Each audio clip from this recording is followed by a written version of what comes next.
ሐረግ ድራማ ላይ እንግዲህ ክፍል 76 በክፍል 76 የተለቀቀው እንግዲህ እንዳያችሁት ሁላችሁም ያፌት ይሞታል ብለን ነበር። ነገር ግን ያፌት አልሞተም ማለት ነው። ነገር ግን ናታንም በድብቅ የጀመረው ስራ አለ ማለት ነው።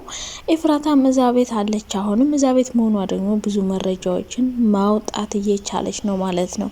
በሌላ በኩል ደግሞ ጽዮን ስራዋን ጀምራለች ማለት ነው። እስከዛሬ ማስታወስ ከጀመረች ጀምሮ ሉሊት ምንም አድርጋት አታቅም ነበር። እየተደበቀች ከማስደንገጥ ውጭ ሌላ ነገር አድርጋት አታቅም።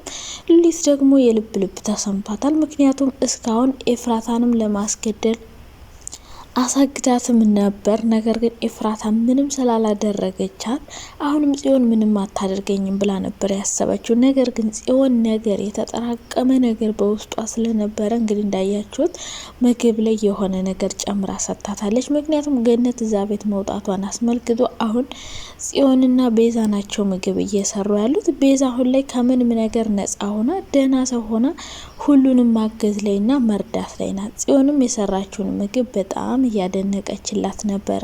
በነገራችን ላይ ናታንና ቤዛ አንድ ላይ ይመስሉኛል የሚሰሩት።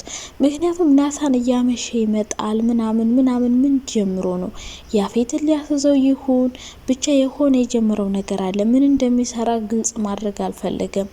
ጓደኛውን ቢኒያምንም ጠርቶ እያማከረው ነበረ ምን እንደሚሰራ ምን ማድረግ እንደሚችል ብቻ ይህን ነገር ለምን መደበቅ እንደፈለገ አይዶኖ ብቻ ከቤዛ ጋር ተመካክረው። ምክንያቱም ቤዛ ሞታ ከቤት ውላ ነበረ እና ለጽዮን መናገር የፈለጉ አይመስለኝም። ምክንያቱም ጽዮን እንደምታስታውስ አያውቁም ነበር ማለት ነው። ሶ ቤዛና ናታን የሆነ ነገር ጀምረዋል ብዬ ነው የማስበው። ናታንን ለማጥመድ ሌላ ሴራ የጀመሩ ይመስለኛል። ቢኒያምንም የጠሩት ሊያማክሩት እንዲያግዛቸውና እንዲረዳቸው እየፈለጉ ይመስለኛል። ሰላም ውዴ ቻናል ቤተሰቦች እንዴት ናችሁ? ደህና ናችሁ? በጣም ደህና ነኝ እግዚአብሔር ይመስገን።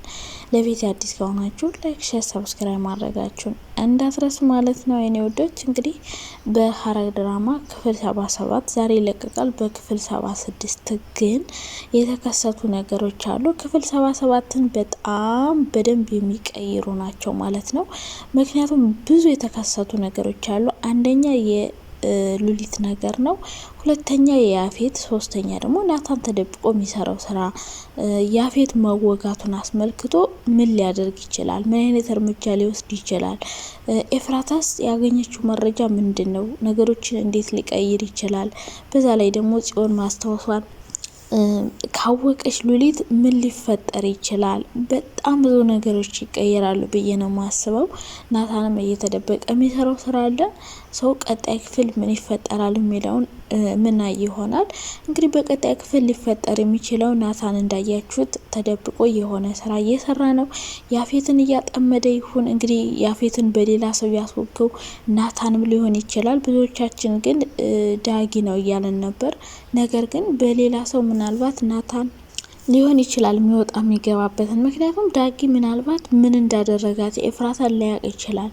ኤፍራታ ስላገባችሁ ብቻ ያፌትን ይወገዋል ብዬ አላስብም። ከኋላ ያደረገውን ነገር ምናልባት ናታን አውቆ ስለሚሆን ኤፍራታን አስፈራርቷት እንደሆነ ምናምን ሁሉን ነገር ካወቀ ምናልባት ናታን ሊሆን ይችላል ይህን ነገር በሌሎች ሰዎች ሊያደርገው የሚችለው።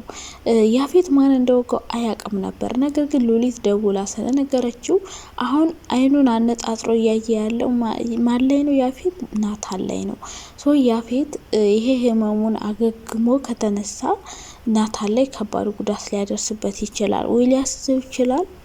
በህግ ከሄደ ደግሞ ምስክር ስለሚያስፈልገው የሆነ የሚያስረጃ ነገር ስለሚያስፈልገው በህግ ሊሄድ አይችልም፣ ሊካሰውም አይችልም። ተወገው ብሎ ለህግ ማመልከት አይፈልግም። ሐኪም ቤት እንኳን መሄድ አልፈልግም እያለ ነበር። ምክንያቱም በቃ እሱ ጎበዝ፣ አንበሳ፣ ጀግና መባል እንጂ እንደዚህ ተደረገ፣ ተሸነፈ፣ ተወጋ የሚባለውን ነገር በጭራሽ መስማት አይፈልግም ያፌት ማለት ነው። ሰው ህክምና እንኳን እንሂድ ቢባል አልሄድም ብሎ ራሱን በራሱ ነው ያከመ። ግን ይሄ ህክምና ራሱን በራሱ ሲያክመው የሆነ ችግር የሚፈጠር ይመስለኛል። ስለዚህ ናታን ከሆነ ከሌሎች ሰዎች ጋር እየሰራ ከሆነ ልክ እንደ ያፌት ምናልባት ናታን ከሆነ ያስወገው ናታን ጥንቃቄ ሊያደርግ ይችላል። የሚጠብቁትም ሰዎች ሊኖሩ ይችላሉ። ዳግም ከሆነ የወገው ግን ናታን ምንም እንደተፈጠረ ስለማያቅ እንደተወጋም ስለማያቅ ምናልባት ምንም ሳያቅ ስራ እየሰራ ከሆነ ድርጅት ውስጥ ያፌትን ማጥመድ ካልሆነ ስራው የሆነ ሴራ እያሴረ ካልሆነ ናታን ከባድ ጉዳት ሊደርስበት ይችላል ብዬ ነው የማስበው። በህግ ሊሄድ አይችልም። ያፌት ዝም ብሎ በራሱ ሰዎች ሊያስጎዳው የሚችለው ናታንን ማለት ነው። ሌላ ጉዳት ሊያደርስበት የሚችለው ምክንያቱም ሉሊት ከነገረችው በኋላ ሙሉ በሙሉ ናታን ላይ ነው እያነጣጠረ ያለው። በሌላ በኩል ደግሞ ሉሊት ናት።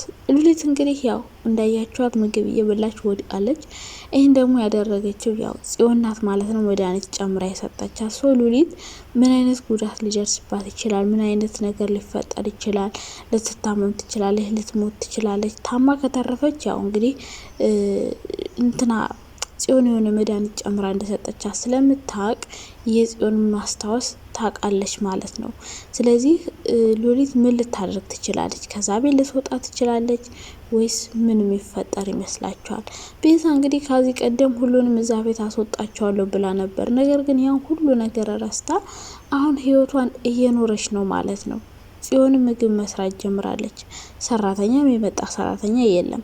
ሰራተኛ ከመጣ ግን ምናልባት ነገሮች ሊቀየሩ ይችላሉ። ምክንያቱም ከሰራተኛዋ ጋር ሉሊት አብራ ልትሰራ ትችላለች።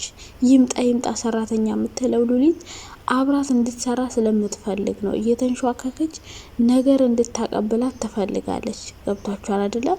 ስለዚህ ሉሊት በዚሁ ታሸል ቢሆን ወይስ ደግሞ ሕክምና ወስደዋት ያኔ ጽዮንም ሕክምና እንዲወስዷት ታደርጋለች ወይስ ደግሞ እንዳይወስዷት ሁሉንም ነገር አጠገባቸው ልትነግራቸው ትችላለች። ያደረገችውን ነገር በሙሉ ልትነግራቸው ትችላለች ለቤዛና ለናታን። ናታን እንግዲህ ሉሊት ስትወድቅ በጣም ነበር የደነገጠው። ሁሉም ደንግጠው ጽዮንን እያዩት ነበር።